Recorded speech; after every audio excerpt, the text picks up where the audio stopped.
आज के इस गहन विश्लेषण मतलब इस डीप डाइव में हम एक ऐसी दुनिया का दौरा करने वाले हैं जो हमारे आंखों के बिल्कुल सामने है पर फिर भी हमें दिखाई नहीं देती।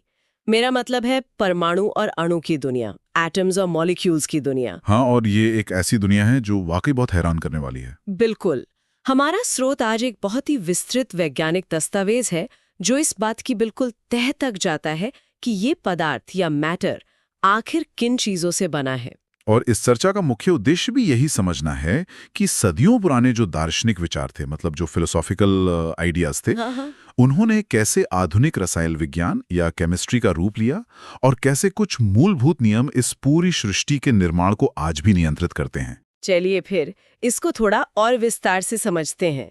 मैं तो इस बात पर सच में आश्चर्य करती हूँ कि हमारी आसपास की हर एक चीज, चाहे वो एक विशाल इमारत हो या रेत का एक छोटा सा कण, सब कुछ इन्हीं अदृश्य परमाणुओं से बना है। एकदम सही कहा। और चर्चा की शुरुआत अगर हम करें तो हमें 500 बीसी के आसपास के दौर में जाना होगा। बाप रे, इतना पीछे? हाँ, क्योंकि दस्तावेज में भारत के महर्षि कणाद के विचारों पर बहुत अच्छी चर्चा की गई है। अच्छा, वैसे उन्होंने सबसे पहले कहा था ना कि अगर हम पदार्थ को विभाजित करते जाएं, मतलब उसको छोटे टुकड़ों में तोड़ते जाएं, तो अंत में एक ऐसी सीमा आएगी जिसके बाद कणों को और नहीं तोड़ा जा सकेगा। बिल्कुल। और इन्हीं अविभाज्य कणों को, मतलब जिन्हें और नहीं बांटा जा सकता, उन्होंने परमाणु कहा था। परम और अणु। ये सच में अद्भुत है कि उस जमाने में बिना किसी माइक्रोस्कोप के उन्होंने इतनी गहरी बात कह दी। वही तो। एक और दार्शनिक थे, पकूधा कट्यामा। उन्होंने इस विचार को एक कदम और आगे बढ़ाया और बताया कि ये कण ज्यादातर संयुक्त रूप में पाए जाते हैं, अकेले नहीं घूमते। मतलब ग्रुप में रहते हैं। हाँ, और यहाँ सबसे दिलचस्प बात यह है कि अगर हम इसको एक वैश्विक दृष्टिकोण से देखें, एक ग्लोबल पर्सपेक्टिव से, तो लगभग उसी समय ग्रीक दार्शनिक डेमोक्रिटस और लुसिपस भी ठीक यही सोच रहे थे। उन्होंने इस अविभाज्य कण को एटम कहा, एटमोस वर्ड से, जिसका मतलब ही इंडिविजिबल होता है। अच्छा, तो इंडिया और ग्रीस में एक ही टाइम पर एक ही जैसी सोच चल रही थी। लेकिन एक प्रॉब्लम थी यहाँ। 18वीं शताब्दी तक ये सब सिर्फ दर्शन था, फिलॉसफी थी। इसका कोई प्रयोगात्मक प्रमाण, मतलब एक्सपेरिमेंटल प्रूफ नहीं था। सही बात है। प्रूफ के बिना तो विज्ञान आगे नहीं बढ़ सकता। अगर मैं इसको एक एनालॉजी से समझाऊं तो ये बिल्कुल वैसा है जैसे बच्चे लेगो ब्लॉक से खेलते हैं। हम चर्चा को दर्शन से निकालकर अब थोड़ा लेबोरेटरी की तरफ ले जाते हैं। हाँ, क्योंकि लैब में ही तो असली टेस्ट होता है। सही कहा। तो 18वीं शताब्दी के अंत में एंटोइन एल लेवॉइजियर और जोसेफ एल प्रूस्ट, इन दोनों ने दो बहुत महत्वपूर्ण नियम दिए। हाँ, जिसे हम रासायनिक संयोजन के नियम या रूल्स ऑफ द गेम कह सकते हैं। एकदम। पहला था द्रव्यमान संरक्षण का नियम, यानी law of conservation of mass. इस नियम के मुताबिक किसी भी रासायनिक अभिक्रिया, मतलब केमिकल रिएक्शन में, द्रव्यमान का ना तो सृजन होता है और न ही विनाश। मतलब मास ना तो बनता है न डिस्ट्रॉय होता है। स्रोत में इसका एक बड़ा अच्छा उदाहरण दिया है। एक एक्सपेरिमेंट का जिक्र है जहां एक्स और वाई रसायनों को एक बंद फ्लास्क में मिलाया जाता है। हाँ, वो फ्लास्क वाला एक्सपेरिमेंट काफी मशहूर है। और रिएक्शन से पहले और रिएक्शन के बाद भी वजन बिल्कुल बराबर रहता है, कुछ भी कम या ज्यादा नहीं होता। यही तो इस नियम की खूबसूरती है। और दूसरा नियम था स्थिर अनुपात का नियम, लॉ ऑफ कांस्टेंट प्रोपोर्शंस। ये थोड़ा टेक्निकल साउंड करता है, इसे थोड़ा आसान भाषा में समझते हैं। जरूर। इस नियम का मतलब है कि किसी भी यौगिक यानी कंपाउंड में तत्व हमेशा एक निश्चित द्रव्यमान के अनुपात में ही होते हैं। ये नियम सच में क्रांतिकारी था। कैसे? जैसे पानी को ही ले लीजिए। पानी का फॉर्मूला H2O होता है।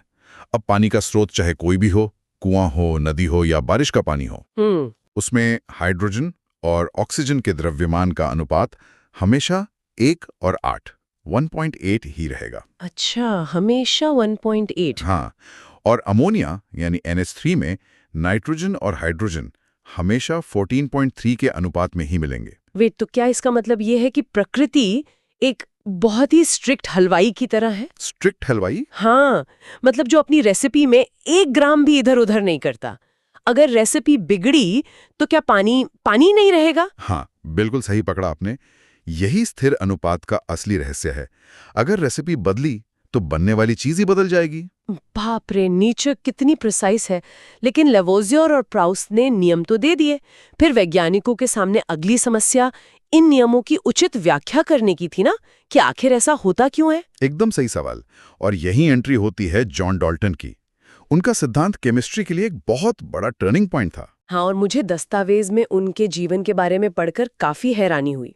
उनका बैकग्राउंड देखिए, 1766 में एक बहुत ही गरीब जुलाहा मतलब वीवर परिवार में पैदा हुए थे वो।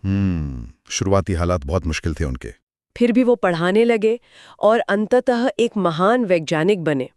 उन्होंने 1808 में अपना परमाणु सिद्धांत दुनिया के सामने रखा। और डाल्टन ने आखिर सॉल्व क्या किया, ये समझना बहुत जरूरी है। उन्होंने समझाया कि सभी पदार्थ परमाणुओं से बने हैं और परमाणु अविभाज्य हैं। वही पुरानी फिलोसॉफिकल बात। हाँ, लेकिन उन्होंने इसे साइंस से जोड़ा।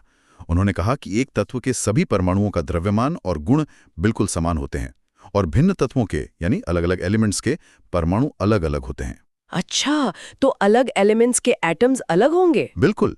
और सबसे बड़ी बात उन्होंने ये कही कि यही परमाणु छोटी पूर्ण संख्या यानी स्मॉल होल नंबर्स के अनुपात में जुड़कर यौगिक बनाते हैं। स्मॉल होल नंबर्स, तो इसका मतलब है कि डाल्टन ने दार्शनिक कणाद के परमाणु को लवॉइजियर के रेसिपी के नियमों के साथ जोड़ दिया और इस तरह आधुनिक केमिस्ट्री की नींव रख दी। एकदम सटीक विश्लेषण है ये। उन्होंने फिलॉसफी और लैब एक्सपेरिमेंट्स दोनों के बीच का ब्रिज बना दिया। ये तो सच में क्रांति थी। लेकिन एक बार जब वैज्ञानिक इन परमाणुओं के वजूद को मान गए तो उनके सामने अगली चुनौती भी आई होगी। इन्हें नापना और उनका नामकरण करना तो आसान नहीं रहा होगा। वही तो। सबसे पहला सवाल तो यही था कि परमाणु आखिर कितने छोटे हैं। इसे नैनोमीटर में नापा जाता है। 1 नैनोमीटर 1 मीटर का 10⁻⁻⁹ हिस्सा होता है। -9 मतलब 1 अरबवां हिस्सा। हाँ, सोचिए जरा, हाइड्रोजन परमाणु की त्रिज्या तो 10⁻10 मीटर होती है। वो इतने छोटे हैं कि हम उनकी आसानी से कल्पना भी नहीं कर सकते। सच में इनविजिबल दुनिया। अच्छा, और इनको दर्शाने के लिए जो प्रतीक मतलब सिंबल्स यूज होते हैं, उनका क्या? डाल्टन ने शुरुआत में कुछ स्पेसिफिक सिंबल्स बनाए थे, जैसे ड्राइंग वाले सिंबल्स, पर वो थोड़े मुश्किल थे याद रखने के लिए। हाँ, हर एलिमेंट के लिए अलग ड्राइंग बनानी पड़ती होगी। बिल्कुल। इसलिए बाद में बर्जीलियस ने सुझाव दिया कि तत्वों के नाम के अक्षरों का ही उपयोग किया जाए, जो आज हम IUPAC रूल्स के हिसाब से पढ़ते हैं। हाँ, जैसे पहला लेटर हमेशा कैपिटल होता है और दूसरा लेटर स्मॉल। राइट।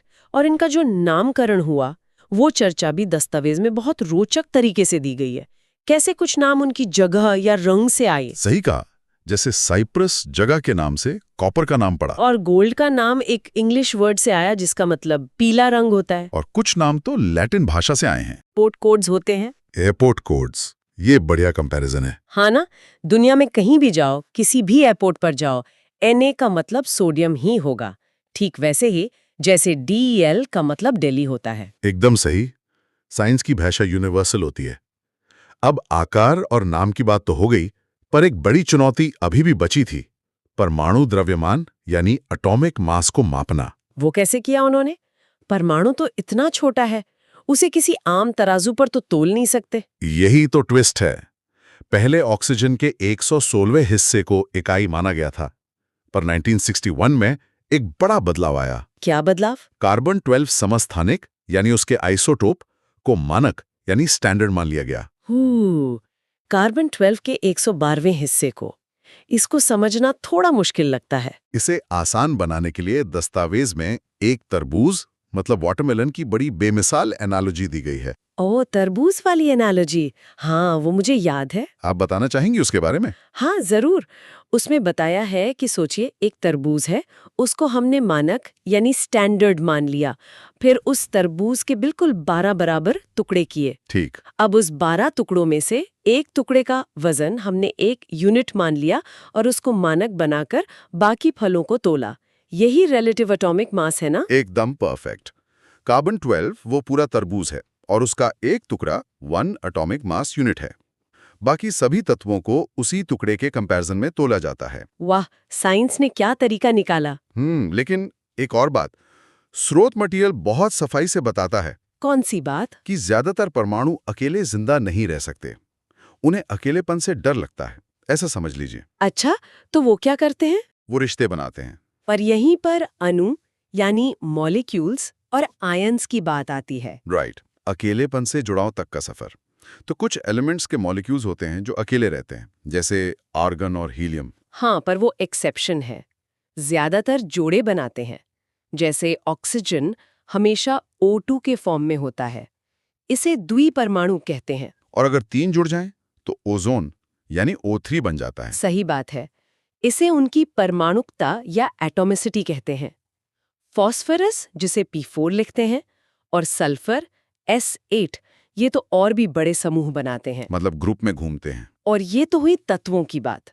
पर आयंस क्या होते हैं? जब परमाणुओं पर कोई आवेश यानी चार्ज आ जाता है तो उन्हें आयंस कहते हैं। अच्छा, चार्ज। अगर चार्ज विद्युत ऋणात्मक है यानी नेगेटिव है तो उसे एनायन कहते हैं, और धनात्मक यानी पॉजिटिव चार्ज वाले को कैटायन कहते हैं। जैसे नॉर्मल नमक NaCl में होता है, ना पर पॉजिटिव चार्ज और Cl पर नेगेटिव चार्ज। एकदम सही उदाहरण। कुछ पॉलीएटॉमिक आयंस भी होते हैं जिनमें एक से ज्यादा परमाणु होते हैं पर चार्ज पूरे ग्रुप पर होता है, जैसे SO4 2- सल्फेट। और इन्हीं से रासायनिक सूत्र यानी केमिकल फॉर्मूलाए लिखे जाते हैं। हाँ, यहाँ स्रोत मटेरियल में एक बड़ी दिलचस्प कहानी थी, ऑक्टोपस और इंसान की। ओ हाँ, वैलेंसी को समझाने के लिए आप बताइए जरा इसको। सोचो कि एक ऑक्टोपस है, उसकी 8 भुजाएं यानी आर्म्स होती हैं, और इंसान की 2 भुजाएं होती हैं। अब अगर एक ऑक्टोपस को इंसानों को पकड़ना हो ताकि सबके हाथ व्यस्त हो जाएं, किसी का हाथ खाली न रहे, तो एक ऑक्टोपस को 4 इंसानों की जरूरत होगी। क्योंकि 4 इंसान मिलकर टोटल 8 हाथ यूज करेंगे जो ऑक्टोपस के 8 हाथों को पकड़ लेंगे। बिल्कुल, और केमिस्ट्री की भाषा में यही संयोजकता यानी वैलेंसी है। क्या शानदार तरीका है समझाने का। और फॉर्मूला बनाते वक्त हम इस वैलेंसी को क्रिस क्रॉस कर देते हैं। क्रिस क्रॉस कैसे? उदाहरण के लिए मैग्नीशियम क्लोराइड लीजिए, MgCl2। यहाँ मैग्नीशियम की वैलेंसी 2 है और क्लोरीन की 1। क्रॉस करेंगे तो Mg के साथ 1 आएगा और Cl के साथ 2। ओह, तभी MgCl2 बनता है। हाँ। और कैल्शियम हाइड्रोक्साइड का देखें, जहां फॉर्मूला CaOH/2 होता है। यहाँ ब्रैकेट दिखाता है कि 2 ऑक्सीजन और 2 हाइड्रोजन दोनों हैं, क्योंकि पूरे OH ग्रुप की वैलेंसी 1 है और कैल्शियम की 2। समझ गई। इस सब के बाद आखिरी में आणविक द्रव्यमान यानी मॉलिक्यूलर मास निकालना तो काफी आसान हो जाता होगा। बिल्कुल, बस सारे एटम्स के मास को जोड़ दीजिए। जैसे पानी H2O का मास निकालना हो तो हाइड्रोजन का मास 1U होता है, तो 1 × 2 क्योंकि 2 हाइड्रोजन है। सही। और उसमें ऑक्सीजन का मास जो 16U है जोड़ दो, तो टोटल हो गया 18U। देखा कितना सिंपल है। यूं पहले सोचे गए फिलोसॉफिकल विचार आज की आधुनिक दुनिया की ठोस हकीकत हैं। उन्हीं मूलभूत लेगो ब्लॉक्स और उनके मिलने के सख्त नियमों की वजह से ही इस विश्व का हर एक रूप संभव हो सका है, चाहे वो जमीन हो, पानी हो या हम खुद हों। बिल्कुल, इस स्रोत से ये बिल्कुल साफ हो गया है कि केमिस्ट्री सिर्फ लैब के अंदर की चीज नहीं है, बल्कि हमारे चारों तरफ की सृष्टि का निर्माण इन्हीं नियमों पर आधारित है। और केमिस्ट्री के रूल्स हर जगह अप्लाई होते हैं। एकदम। तो चर्चा खत्म करने से पहले ध्यान देने वाली एक आखिरी और बहुत ही दिलचस्प बात यहाँ छोड़ना चाहूंगी। एक ऐसी सोच जिसे सुनकर कोई भी थोड़ा रुककर जरूर सोचेगा। हाँ, बताइए। अगर हमारा पूरा विश्व, हमारी जमीन, यहाँ तक कि हमारा खुद का शरीर भी उन्हीं छोटे, पुराने और अनिश्वर परमाणुओं की सिर्फ एक अलग अरेंजमेंट से बना है, तो क्या असल में इस दुनिया में कुछ भी नया बनता है? बाप रे, ये तो बहुत बड़ा सवाल है। वही तो। या क्या हम बस इस ब्रह्मांड के पुराने लेगो ब्लॉक्स को बार बार जोड़कर नई शक्ल दे रहे हैं? इस अनोखे विचार के साथ हम आज के इस डीप डाइव का यहीं अंत करते हैं। उम्मीद है इन अदृश्य लेगो ब्लॉक्स की दुनिया में उतरकर आपको भी उतना ही मजा आया होगा।